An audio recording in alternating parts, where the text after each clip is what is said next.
What is the meaning of happiness? The meaning of happiness is to see somebody else, whether they're down or up, whether they're rich or poor, whether they're well or unwell, see them in the same light that you would see yourself. See them in the same light that you would see yourself. Always. And once you see them in the same light, as we had a saying in our ashram, always look at the person in front of you as much bigger than you. No matter who he is, whether it's a child or whether it's an adult, look at him as bigger than you. You'll have no problem with this.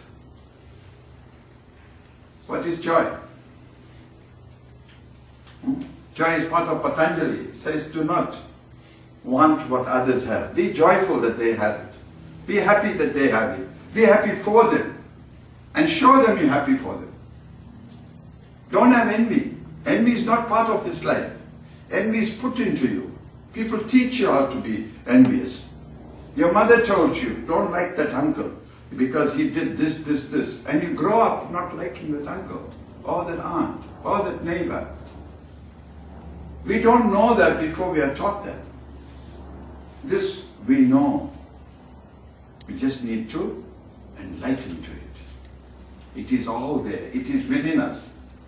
Peace. By meditation. I asked just now. Peace. By meditation. Must find that is within. I am that is within. That is what is quoted in the Bhagavad Gita. Find that within. Every individual has the same quality, same quantity, the same character in the soul. There's not different character for different race in the soul. The soul is identical in every aspect. In every aspect. No matter how rich or how poor you are, the soul is still the same. It cannot be destroyed, it cannot be cut, it cannot be wet, it cannot be burnt. It just ascends and descends at the right time. And when it descends, it creates for you a purpose in life. When it ascends, it tells you, you had enough of me, I am leaving you. It leaves you. And it descends again into another body, another time, another moment, another joy. Every birth is a joy. Every birth is a joy. There is no there's no pain in that joy. There's no pain in that joy. Pain is physical. But this is not physical anymore. Physical is on the other page. This is not physical. And this pain, this joy that we're talking about, it cannot be measured by any equipment or any tool, any scientific method. It's just something that cannot be explained. And that state is called a state of bliss. State of bliss. And what is bliss? The highest state of eternal joy. That is the purpose of life. To remain in that state of eternal joy. To God. Believe me. Whether you believe in God or you don't believe in God, there is a force that exists. Some of us term it God by name, others just say that energy, that field of energy, others just say Allah, whatever. But there is that supreme energy that is in control of all of us at any given time. Any given time.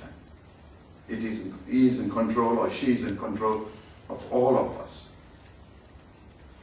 And therefore, meditation helps us to make that union with this supreme energy, with this big light. We are just small lights. This big light, make that connection with this big light. Because we have just become sparks of that divine. We are just sparks that fell off the divine. But we have the qualities of that divine. So our purpose of life is to live in a divine way.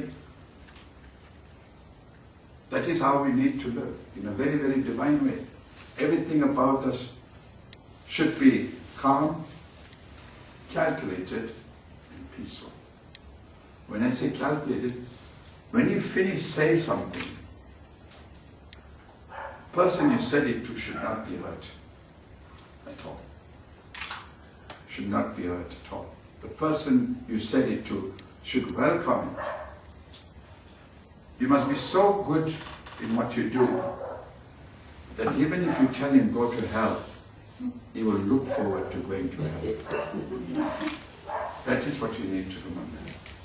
You must be in that politeness where you can really make the people feel good, even in the worst situation. And we all have the ability.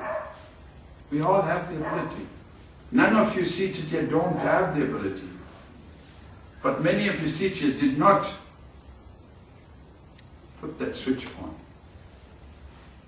Once you put that switch on, you'll understand everything about the self. The self is the most beautiful aspect of this journey. Not the self. The self will rot one day. The bigger self, which we call the soul. The soul, the consciousness of the soul. All that is what we need to find out in this life. And it is very important that we find out, because that is the purpose of life. God did not intend us to come here and hurt everybody. God did not intend USA to be a warmonger. God didn't intend that. Our mind intended all these things. God's intention was the same thing, as I say. He created in His image. All of you are in His image.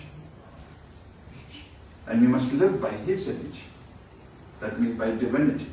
We must live divine continuously. Excuse me. By living divine continuously, we will attain what I call eternal bliss, which is liberation, which is moksha. You will attain moksha.